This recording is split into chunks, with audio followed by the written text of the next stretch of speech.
લોકસભા ચૂંટણીની આદર્શ આચારસંહિતા વચ્ચે વડોદરાના ભારતીય જનતા પાર્ટીના ઉમેદવાર રંજનબેન ભટ્ટ વિરુદ્ધ પોસ્ટર યુદ્ધ શરૂ થયો છે। પોસ્ટરમાં ઉલ્લેખ કર્યો છે કે મોદી તુજસે વૈર નહીં, રંજન તેરી ખેર નહીં।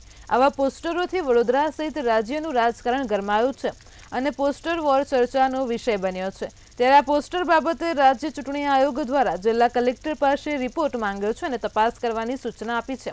આ બાબતે અધિક મુખ્ય નિર્વાચન અધિકારી ડોક્ટર કુલદીપ આર્યે શું કહ્યું, આવો સાંભળીએ।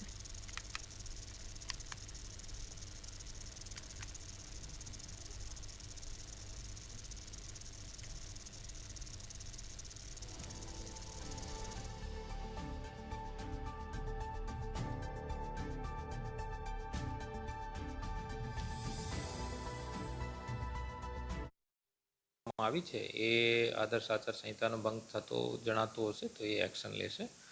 અને ચૂંટણી જાહેરાત પછી આપણે અહીંયા કંટ્રોલ રૂમ કાર્યરત છે અને એના સિવાય આપણે સીવિજિલ પોર્ટલ પર બી ઘણી બધી શિકાયતો આવી છે।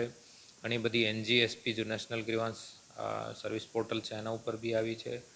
અને જો 24/7 કંટ્રોલ રૂમ હેલ્પ લાઇન છે તમામ ઉપર આપણી પાસે ફરિયાદો આવી રહી છે।